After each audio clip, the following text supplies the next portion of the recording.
bahasan. Pertama soal kedudukan HTN dalam ilmu hukum.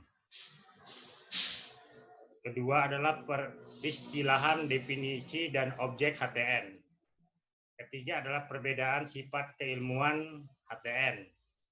Dan yang keempat adalah hubungan HTN dengan ilmu lainnya. Nah, ini materi pertama.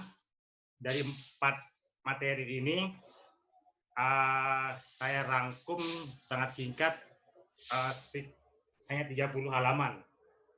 Dari yang begitu banyak tebal buku yang harus teman-teman mahasiswa baca, ini coba saya rangkum. Hari ini kita sampaikan cukup singkat. Nanti mungkin ada beberapa pertanyaan-pertanyaan hasil atau output dari membaca bukunya itu coba kita sama-sama saling share apa yang sudah dibaca dari buku Jimli, Profesor Jimli. Kedudukan HTN dalam ilmu hukum. HTN adalah salah satu cabang ilmu hukum yang secara khusus mengkaji persoalan kenegaraan dalam pengertian luas melalui perspektif hukum. Jadi dia ilmu kenegaraan yang sangat luas ya, karena banyak yang dibahas itu, dari soal organisasi dan sampai ke soal state aparatus, itu aparatus pemerintahan. Itu bagian dari ilmu tata negara. HTN termasuk dalam keluarga ilmu hukum kenegaraan. Staatsrechter. HTN masuk dalam ranah hukum publik. Nah, selain dia masuk hukum kenegaraan, dia juga masuk dalam hukum ranah publik. Maksudnya ranah publik, dia masuk dalam hukum masyarakat. Jadi dia punya hubungan keterkaitan antara state aparatus, aparat pemerintahan, dan masyarakat. Itu saling berhubungan. Itu maksudnya dari HTN masuk dalam hukum publik. Makanya kemudian disebutlah, nama istilahnya adalah peran dan fungsi pelayanan publik atau pamong praja, atau disebut juga sebagai pelayan masyarakat. Nah, HTN merupakan disiplin ilmu yang mempunyai nilai teoritis, yaitu untuk menjelaskan seluk-beluk persoalan kenegaraan. Itu sudah disebut. Suaranya itu sudah disebut.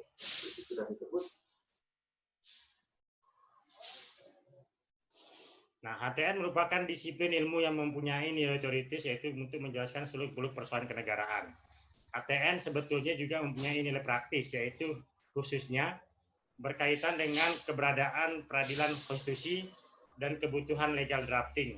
Jadi ada 2 ilmu praktis yang ada di hukum tata negara, yaitu hukum Mahkamah Konstitusi atau peradilan konstitusi, dan yang kedua adalah soal legal drafting, tata cara atau teknik penyusunan peraturan perundang-undangan. Itu ilmu praktisnya. Yang nanti kita akan belajar itu di semester 6. Di semester 6 akan belajar ilmu praktis dari hukum tata negara, soal Mahkamah Konstitusi dan teknik penyusunan peraturan perundang-undangan.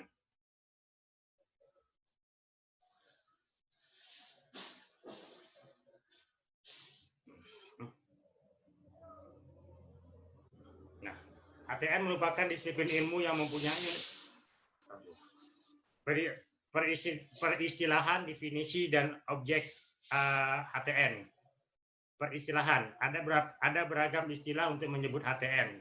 Dalam peristilahan HTN sebagai akibat perbedaan bahasa dalam perbedaan fokus ruang lingkup dan pembahasan HTN. Jadi banyak sekali istilah-istilah soal HTN ini.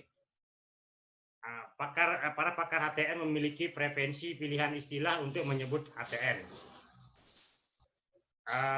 Pertama soal droit constitutionnel, bahasa Prancisnya, ditrito constituzionale, bahasa Italinya, Stadtrecht, bahasa Belanda dan Jerman, Verfassungsrecht, bahasa Jerman sebagai lawan istilah Verwaltungsrecht, hukum administrasi negara, Constitutional Law, bahasa Inggris. Itu istilah-istilahnya.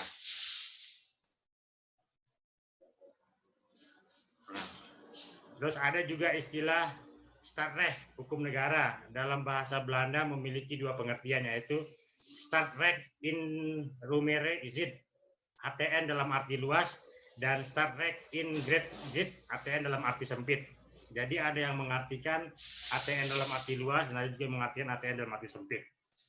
Kemudian ada Startrek in Rumite Jet ATN dalam arti luas meliputi ATN Verfassungsrecht dalam arti sempit dalam hukum administrasi negara. Nah, tadi selain dalam arti luas dan arti sempit, ada juga yang menyebutnya dalam arti hukum administrasi negara, itu juga bagian dari HTN.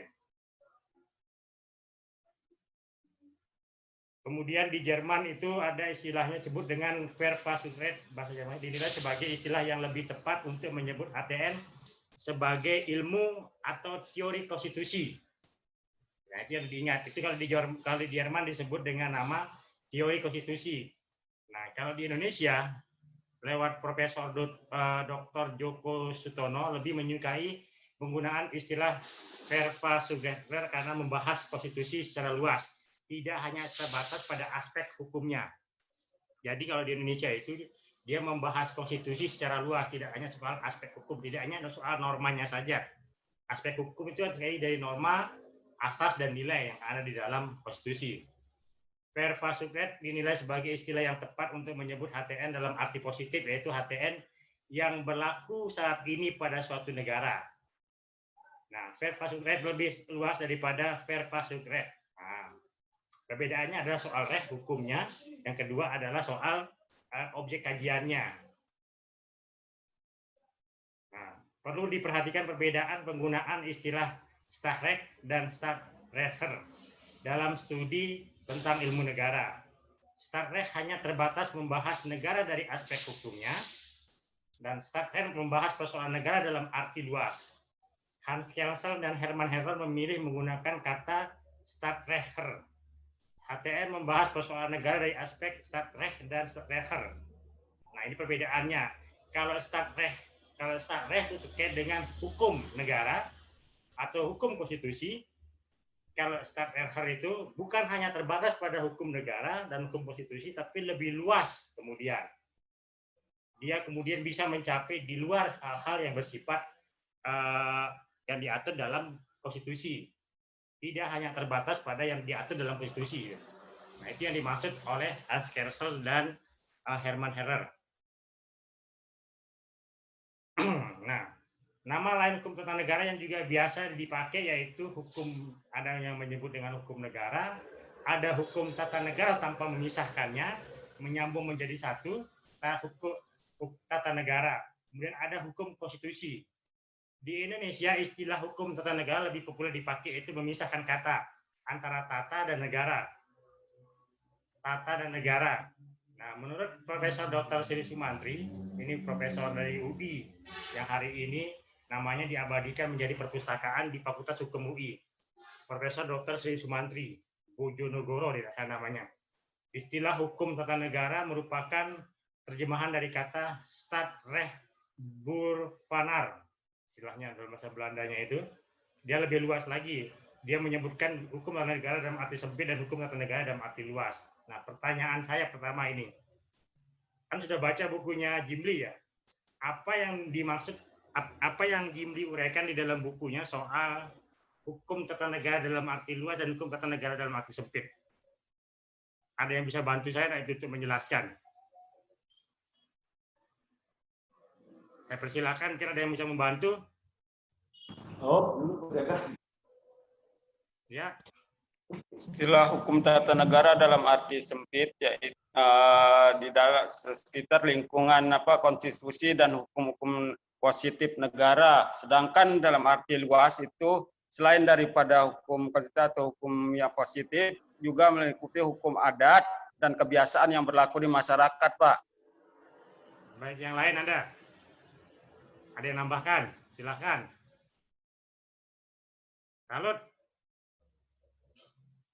Kalau menambahkan, silakan. Ilman aja. Desi. Siapa lagi ini?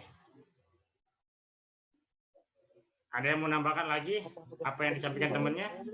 Soal hukum negara dalam arti luas dan hukum negara hukum tata negara dalam arti sempit. Saya ingin menambahkan, Pak. Ya, silakan. Dandi. Jadi hukum tata negara dalam arti luas itu bahwa hukum tata negara itu hukum yang mengatur bagaimana tingkah pola laku. Terus? Saya ulangi lagi, Pak.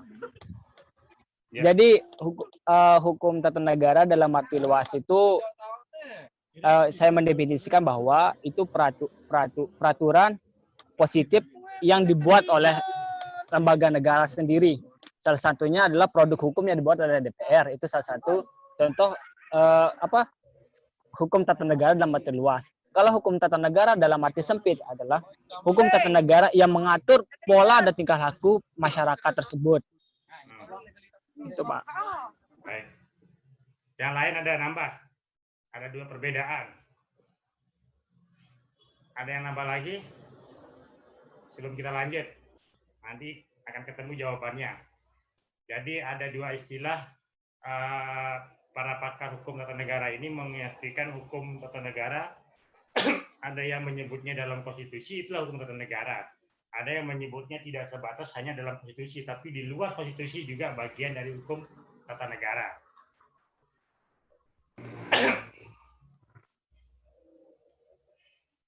Nah, istilah hukum konstitusi dipakai sebagai identik dengan HTN. Hukum konstitusi terjemahan dari Constitutional Great Western Law of Constitutional Law. Nah, ini istilah-istilah dari konstitusi. Nanti kita bicara soal pertanyaan tadi itu. Istilah HTN dianggap lebih luas cakupannya pengertiannya daripada istilah hukum konstitusi. Nah, istilah hukum konstitusi dianggap hanya terbatas membahas undang-undang dasar. Kalau di Indonesia, istilah HTN tidak hanya terbatas pada undang-undang dasar. Nah, kalau kita mengambil istilah hukum konstitusi, maka dia hanya terbatas apa yang tercantum di dalam undang-undang dasar. Tapi kalau kita menggunakan istilah hukum tata negara di Indonesia ini, tidak hanya yang tercantum dalam undang-undang dasar, tetapi di luar undang-undang dasar itu juga bagian dari mempelajari hukum tata negara. Nah, Profesor Bagirmanan, mantan Ketua Mahkamah Agung ini, itu membedakan istilah konstitusi itu ya undang-undang dasar. Nah, dengan hukum konstitusi, kalau dia berpendapatan kalau hanya menyebut konstitusi ya undang-undang dasar, tapi kalau menyebut hukum konstitusi ya itu adalah hukum tata negara menurut Bagirmanan. Hukum tata negara berarti kalau kita berbicara hukum konstitusi, tapi kalau menyebut konstitusi tanpa menambahkan kata hukum di depannya maka itu adalah undang-undang dasar. Tapi kalau hukum konstitusi itu hukum tata negara. Nah, hukum tata negara merupakan gabungan dari 3 kosakata. Hukum, tata, dan negara. Itu pemisahan ya. Hukum, ansih bicara hukumnya seperti apa. Tata, bagaimana menata negara ini kemudian. Negara ini, di dalam negara itu ada syarat-syarat terbentuknya sebuah negara. Kalau di ilmu negara itu kan bicara salah satu budaya sebuah negara kan ada masyarakatnya, ada wilayahnya, ada penduduknya, ada penduduknya dalam bentuk ada kedaulatan hukumnya, kedaulatan negaranya, kemudian ada pengakuan dari negara lain. Itu kalau bicara tentang dasar-dasar terbentuknya sebuah negara, sampai dia menjadi sebuah negara. Nah, itulah yang dimaksud dalam hukum tata negara. Kemudian ditatalah ya apa yang tadi itu soal wilayah, negara, masyarakat, wilayah, negara, wilayah, masyarakatnya, penduduknya, kemudian ada aparatus tadi itu yang kemudian ditata menjadi dalam bentuk hukum. Nah, istilah hukum tata negara menunjukkan ruang lingkup pembahasannya yaitu mengenai urusan penataan negara dalam sudut pandang hukum. Jadi dia itu adalah yang kita pelajarin hari ini adalah soal bagaimana cara menata sebuah negara dari sudut pandang hukumnya. Bukan sudut pandang ilmu administrasi atau ilmu pemerintahannya, bukan. Tapi dari sudut pandang menata sebuah negara dari sudut pandang hukum secara luas. Harus dibedakan dengan hukum administrasi dan hukum pemerintahan ya. Itu bedanya hukum tata negara. Jadi dia membahas lebih luas dari lanjut. Hubungan HTN dengan Han.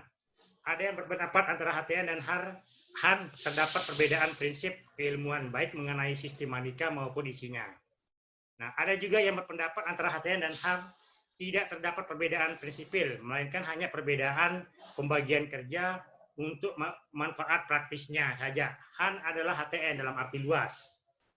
HTN membutuhkan Han untuk memahami aspek teknis dari penerapan HTN, pelaksanaan tugas dan fungsi organ-organ negara dan para pejabat negara. Itu fungsi Han. Tapi dia lebih praktis kemudian.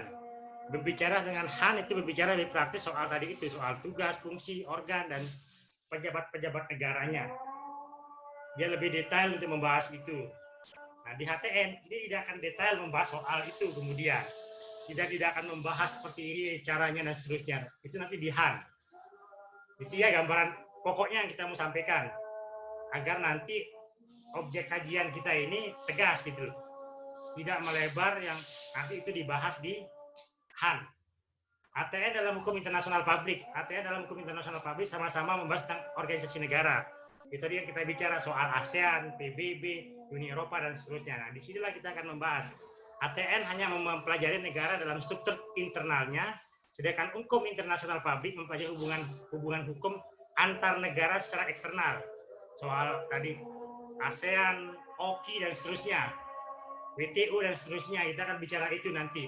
Hubungan hukum internasional berguna bagi HTN untuk memahami aspek eksternal dari negara. Jadi nanti ada aspek internal, eksternal yang mempengaruhi negara dalam bentuk traktat, perjanjian internasional. Jadi perjanjian internasional yang disepakati itu harus diturunkan menjadi sebuah undang-undang. Itu hasil dari kesepakatan internasional. Nah, ini yang kita bahas di sini, di soal HTN dalam hukum internasional publik. Jadi itu sumber rujukan Gimli Asidiki di buku jilid pertama. Masuk Pak, masuk. Ya, ada pertanyaan? Masuk dikit Pak. Ya. Terkait dengan hubungan negara yang satu dengan negara yang lain itu kan mencakup tentang hubungan bilateral atau multilateral. Nah, dalam konteks kita di Indonesia misalnya ada sebuah proyek besar yang dilakukan oleh negara luar kemudian itu dimanfaatkan di negara kita. Contoh kasus kayak di Newmont gitu. Ya. Kayak di Newmont yang sampai sekarang itu apakah tidak bisa diputuskan secara kekuasaan politik atau bagaimana? Kira-kira bagaimana solusinya gitu? Kalau kan sebelum terbentuk Indonesia atau sebelum kemudian banyak itu kemudian kelemahannya. Kalau bicara Newmont ya, kalau Newmont kan sudah nggak ada Newmont. Newmont sudah hengkang karena Newmont tidak mampu membangun semester, gitu kan? Karena yang ada hari ini adalah bukan Newmont tapi punya Indonesia. Yang masih itu adalah Freeport. Itu ada di Freeport karena Freeport lahir, makanya kalau kita bicara di hukum agraria, kalau kita bicara di hukum agraria nanti ya. Kalau di hukum agraria maupun hukum sumber daya ini.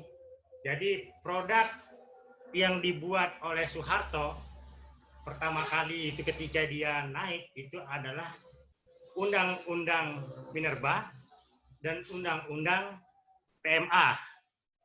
Itu produk undang-undang pertama kali yang dibuka oleh Soeharto kemudian. Kalau yang dibuat Soekarno adalah UPA yang hari ini sudah umurnya 60 tahun. Nah, di UPA. Karena di UPA itu kita bicara soal hukum barat. Itu UPA itu hukum yang membatalkan Kitab Undang-Undang Hukum Perdata di buku 2. Jadi begitulah UPA buku 2 KUH Perdata itu sudah tidak berlaku lagi. Sampai dengan hari ini tidak ada menggunakan represi buku 2 KUH Perdata karena yang digunakan adalah UPA. Nah, itu ketika itu. Nah, ketika lahir kompilasi hukum Islam, maka buku KUH Perdata soal waris itu sudah tidak berlaku lagi. Kemudian berlakulah kompilasi hukum Islam. Begitu juga ini, itu maksudnya. Jadi begitu lahir Undang-Undang Minerba dan Undang-Undang PMA, itu yang kemudian mengenyampingkan UU-PA. Karena ada beberapa pasal yang kemudian saling konflik normanya. Nah, hubungan antar lembaga negara, hubungan antar negara, itu yang kemudian ada hubungan yang lahir dari sebuah traktat, perjanjian internasional, dan yang lahir dari sebuah perjanjian perdata. Bukan hubungan negara dengan negara, tapi kemudian antara negara dengan perusahaan. Nah, itu yang dibedakan. Jadi nanti di hukum internasional itu bicara ya. Kapan negara berhubungan dengan perjanjian negara dengan perusahaan? Kapan itu terjadi ya? Ketika tidak ada hukum yang membentuknya, maka dibuatlah itu kemudian. Nanti kita bicara itu panjang. Kapan terjadi kekosongan norma, kapan terjadi pertentangan norma, dan kapan terjadi pertentangan norma, kekosongan norma, kemudian norma kosong, norma pertentangan antar norma, kemudian ada norma yang lebih rendah mengalahkan norma yang lebih tinggi. Itu nanti kita bicara. Soal itu yang kemudian menyebabkan kenapa soal perusahaan-perusahaan asing itu masih di Indonesia. Tapi dia bukan lahir dari perjanjian negara dengan negara, tapi negara dengan perusahaan. Yang harus diingat. Jangan melihat Newmont itu sebagai sebuah Amerika, nggak bisa. Tapi Newmont itu adalah perusahaan. Atau Indonesia dengan Freeport. Itu adalah perusahaan kemudian. Itu beda cara ininya. Nanti di hukum perjanjian internasional, di hukum internasional dia akan bicara itu. Soal dan seterusnya ya. Yang lain ada pertanyaan? Jadi ini objek kajian kita selama 1 semester. Supaya kita batasi itu. Supaya tidak melebar ke hal-hal yang lain keluar. Nanti ada saatnya kita bicara yang objek-objek yang lainnya kemudian. Tapi ini kita bicara ini supaya tuntas dan selesai dari selama 1 semester. Ada pertanyaan? Tidak ada, saya absen dulu ya. Ilman Saropi, hadir? Mana Ilman tadi? Ilman? Berarti wah sudah rekaman. Iya, sudah rekaman juga. Mana Ilman? Ya Pak, ya Pak. Desi Yusnia Wardani, mana Desi? Hadir Pak. Kan dulu. Ada jemput Bunda. Cynthia Karna Blandari, Cynthia mana? Hadir Pak, hadir Pak, hadir. Adi, Hadir, Pak. Hairul Rozikin.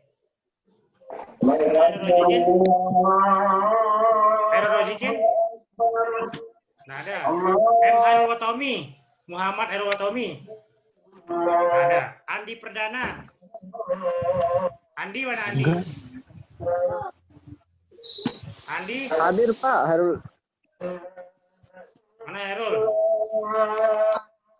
Mana Hairul?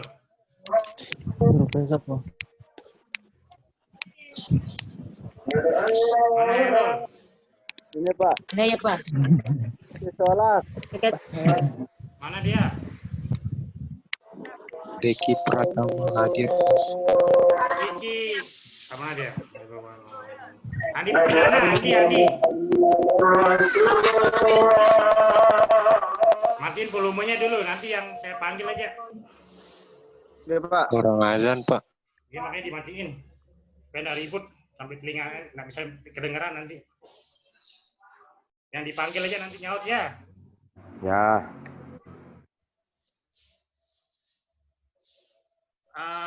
Muhammad Hairul Watomi.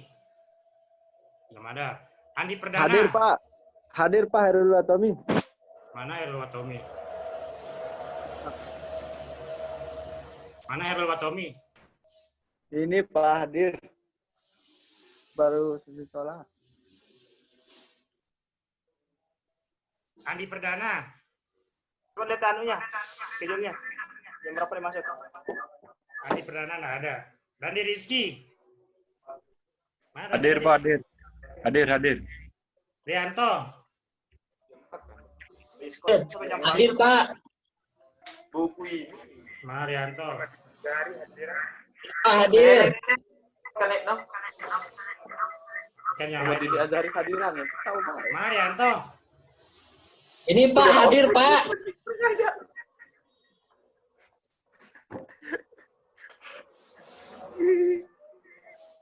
Rianto. Erwin. Hadir Pak. Erwin. Erwin ada. Hasan Asari. Hasan mana Hasan? Ada. Hadir, Pak. Belum? Hasan mana? Hadir. Hasan Asari. Hasanuddin. Nggak ada. Ya, Ali Aldi. Hadir, Pak. Hadir, Pak. Ya, Ali hadir. Muhammad Dini Azhari hadir, Pak. Bentar satu-satu. Ini udah kedengeran. Ya, Ali Aldi hadir, Pak. Saya sudah. Suara Bapak dosen nggak jelas. Makanya jangan ribut semua, nggak kedengeran. Jangan dihidupin dulu ininya, di mute. Yang dipanggil aja yang buka. Andi Wardana. Nggak ada. Andi Wardana nggak ada. Talut, mana Talut? Fatul Amin. Hadir. Muhammad Dini Azri. Hadir. Mana Dini? Hadir, Pak. Ada di dia. Tahu. Kabul Budiono. Hadir, Pak. Hadir. Neti Yulia Zaharni. Hadir, Pak, hadir. Haris Sandi. M. Paris Sandi. Ada. Rahmatul Azizi. Mana Rahmatul? Hadir. Okta Priandi. Mana Okta Priandi? Hadir, Pak. Hadir. Satu Rizal. Nomor satu Rizal mana? Hadir. Lalu Indra Buana. Di depan. Hadir. Zainal Abidin. Hadir. Hadir. Zainal Abidin hadir. Diki Pratama Priyadi. Hadir, Pak. Hadir. Saiful Jamil Al-Maliki. Saiful Jamil. Mana Saiful Jamil? Baik, Sasana Zulfa. Baik, Sajana. Mana baik ini? Izin dia Pak. Terlalu tekstual, Bang. Izin kemana? Dia LK1 HMI. Kan bisa buka dari sana.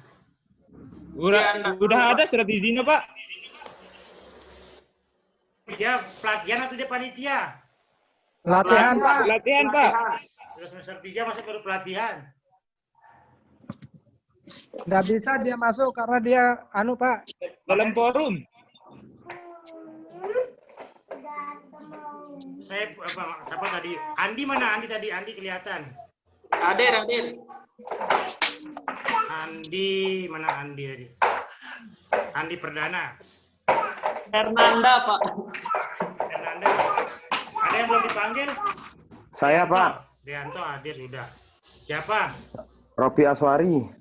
Ropi. Ada Ropi kayaknya. Belum isi KRS ya? Ya, belum. Isi KRS dulu baru kelihatan. Oh, ya, Pak. Besok. Cepetan ngisi, nanti dikunci. Nggak bisa ngisi terus. Oh, iya, Pak. Jangan dilalaikan. Udah nanti. Hmm. Siap, Pak. Siap. Kan hari ini isi hari ini buka, kalau sudah bayar kebuka cepetan. Nah, Buka dia, Pak. Sampai jam berapa? Sudah bayar belum? Sudah. Belum, Pak. Ini mau bayar sekarang biar ngisi KRS kalian. Ya, pergi ke kampus dah itu dulu. Biar cepat. Sampai jam berapa, Pak? Nggak tahu di kampus jam berapa dia tutup. Ke kampus dah.